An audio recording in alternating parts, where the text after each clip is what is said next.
All right, just got another workout done, and started later than normal. And it wasn't the best workout. It was a rough workout. Nah, I can't really say that either. Definitely not the type of workout I'd prefer. But it got done, and it took a moment. Like when I first started, I actually went to the Stairmaster and did some stair climbers for a first minute just to kind of warm myself off to help me shake off the day. And then I went straight to the legs, and it's hard to be in the public forum and talk about some things that you have issues as a man, because it seems, not saying it is, but it seems, man, we cannot be forthcoming about feelings of loneliness or isolation, in my opinion. And last night I definitely had a bout of that. It was a situation where you really didn't know who to call. Your main go-tos that you do call to are unavailable, or other people you could call. They got a lot going on in their life, and so you don't want to bother them because they got a lot going on in their life. So then you're like lost at a standstill. And at the same time, there are other numbers that you can call, but they're not going to answer because of their behavior, meaning that they leave texts on red, or just simply don't call on their own. And I already know what that means, so I don't have to go into that when people do that. And it was just it's a tough time, and it's a tough way to deal with isolation and loneliness. When you don't want to actually talk to anybody, you don't want to video chat nobody, you want to be around somebody, you want to have a physical visual of a person in front of you as a human being, as one of your basic needs that you want to have. And you can go out and get that in the ATL, but it's going to cost you $25 to get inside of the door. And then on top of that, it's going to cost you $10 a dance if they ain't trying to hustle you. And that's not the thing or life I want to have. And so it leads to the question, first of all, how do you deal with loneliness? What triggers the loneliness? What triggers the anxiety? What triggers the isolation? And I had to take a moment to think about that. Okay, since I'm by myself and I don't really have anybody that I can count on to talk to in the way that I need them to, I'm not saying there's, there are people, but there are people not available the way I need them to be available. Yeah, there are people around, but there aren't people around the way I need. And sometimes you need somebody to be available the way you need them to be available. And the reality is that that's not always going to be the case. There are going to be people in your life that are not available in the way that you need them to be available.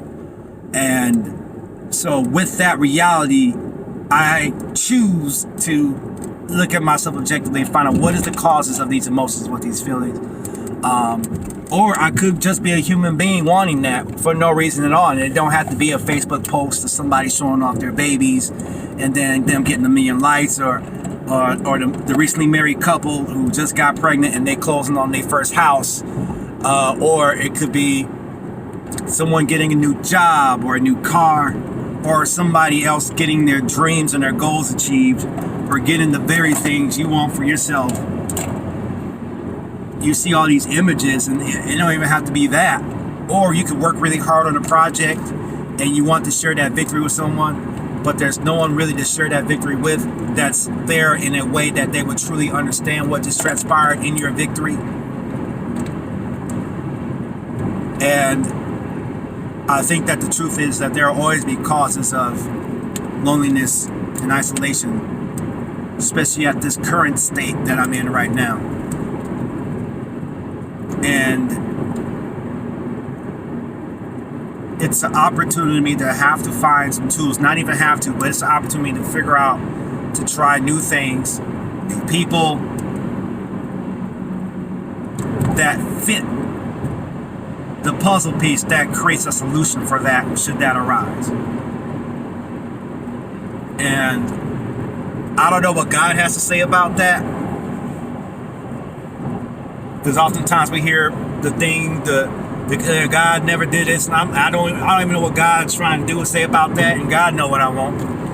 And you get tired of hearing about that. Real talk, you get tired of hearing about that narrative and that storyline. And in my opinion, I feel like it's just another thing that's on my plate that God has left up to me to figure out and fix.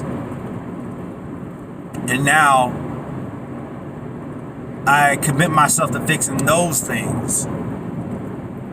Identify the cause, to see them, feel them, and then have a game plan for it. It's not, I can't just let it happen to me anymore and it turn out the way it did. Just like this last holidays, I can't let them turn out the way it is. And on real talk, heading up to Valentine's Day, all right. And I definitely have matured. I have matured to the point of not being depressed on Valentine's Day, but I haven't got to the level to where there's somebody across the seat from me at the dinner table type of Valentine's. We ain't there yet. And oftentimes, people who I've asked to sit across the seat in front of me got a lot going on. Okay. And that's the reality of it. And I went to the gym and I pushed through, and with the reality of that, I committed myself to the pain of the weights, and I committed myself to doing the workout because I have experience and confidence in knowing that those are the workouts that get you to where you really need to go. The workouts where things suck, the workouts where you're not feeling your best and you do them anyway, the workouts that you don't know what the hell you're doing and you do them anyway. The workout where you feel emotionally like just kind of fatigued and confused and you don't know what the hell's going on are the workouts that make you a better person. Because easily I could have turned right and headed straight to a restaurant and used food or other substances that could help you forget about your pain and your trouble. And in order for me to get what I want in life and what I want, I have to face pain. I have to really dig down and face pain. Even if it means I'm the cause of it.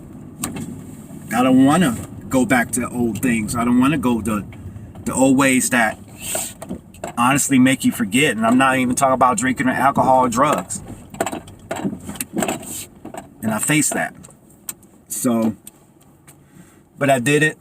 A finished workout. It was a good workout. It's still too early to be results. This is just week 2 of the 4th week. This is day 2 of the 4th week in the gym. I hit legs. I hit them as hard as I could with the nods that I had. I probably could have done more, but I probably would have hurt myself. So I felt like I worked hard, but I worked smart, and I got it done. And it's on to the next workout, but it just, because I'm really trying to find solutions to problems that I cause. It's not anybody. It's the problems that I'm causing that I feel responsible for. Yeah, I can pray and believe, and to be truth be told, I don't know what God wants with those kind of things. And I feel like he's left it up to me to figure it out for myself. So that's what I'm going to do. All right. So got to go through days like this to get to proficiency. Look how I'm running.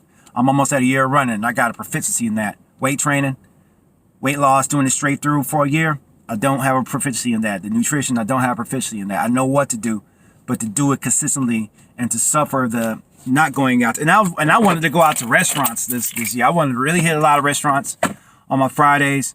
But I'm going to stick to my nutrition. I got to hold my big goal closer than my quick goal.